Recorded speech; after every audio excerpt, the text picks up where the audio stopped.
आज देश की सबसे बड़ी अदालत सुप्रीम कोर्ट के 3 जज बेंच ने आम आदमी पार्टी के सांसद माननीय संजय सिंह जी की बेल सुनी और खुद जज साहब उसके अंदर कुछ प्रश्न केंद्र सरकार से पूछ रहे थे, जिसके जवाब केंद्र सरकार ईडी के पास नहीं थे।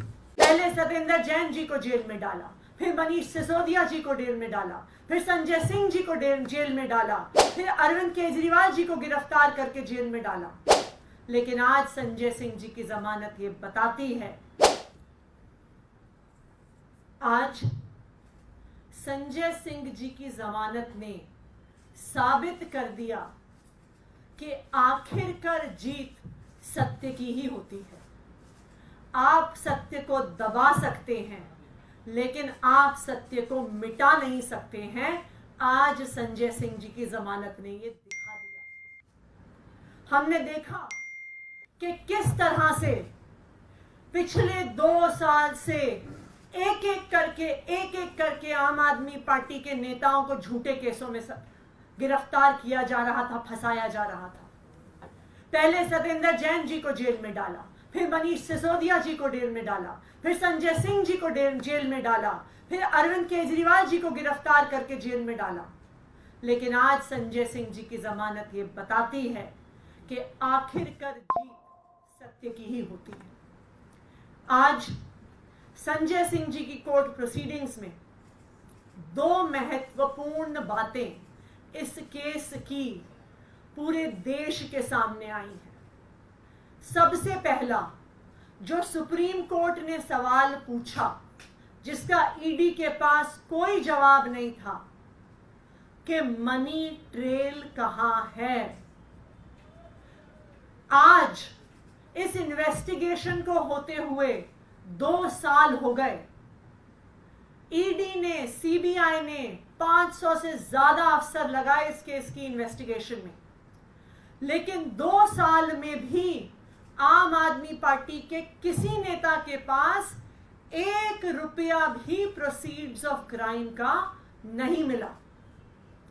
तो आज जब कोर्ट में पूछा गया कि पैसा कहां है, मनी ट्रेल कहां है, प्रोसीड्स ऑफ क्राइम कहां है, तो ईडी का कोई जवाब नहीं था इस सवाल को लेकर।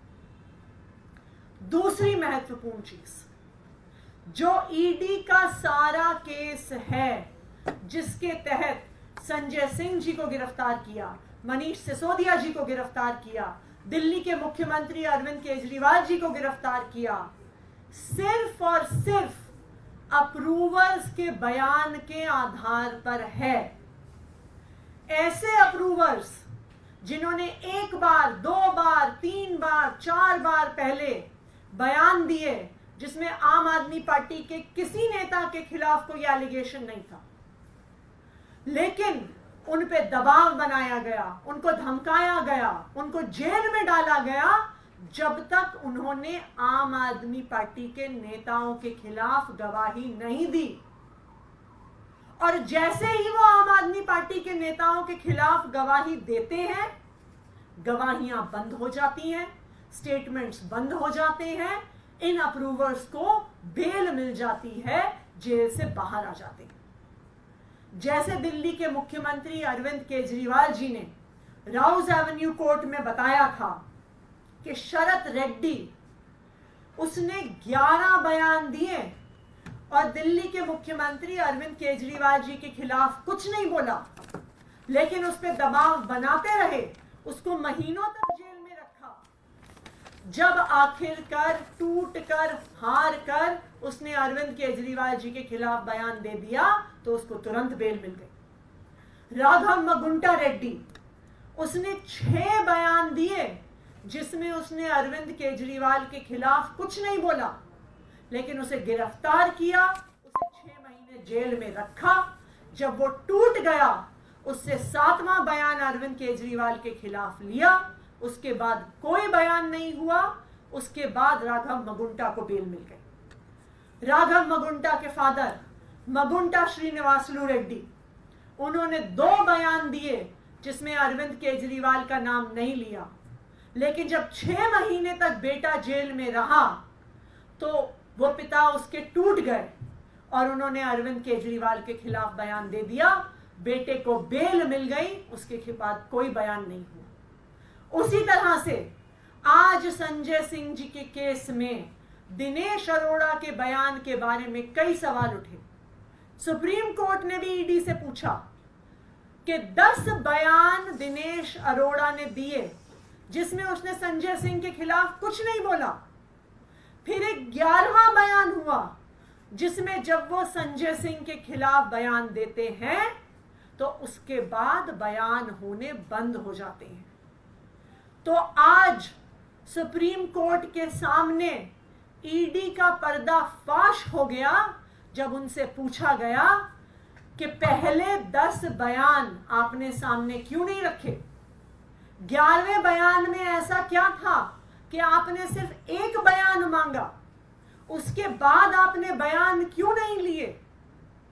तो आज ये पूरे देश को पता चल गया कि ये तथाकथित शराब घोटाला सिर्फ और सिर्फ अप्रूवर्स के, सरकारी गवाहों के दबाव पूर्वक लिए गए झूठे बयानों के आधार पर खड़ा हुआ है।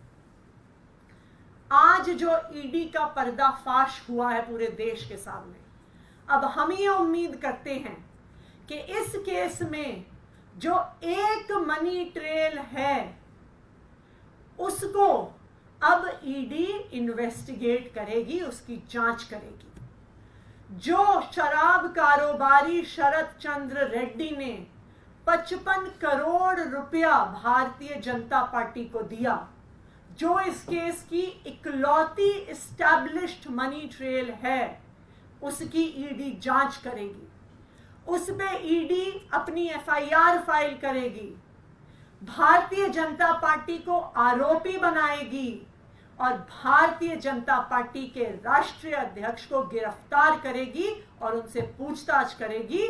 क्योंकि मनी ट्रेल अगर इस पूरे केस में कोई है तो वो शराब कारोबारी शरद रेड्डी से भारतीय जनता पार्टी तक है।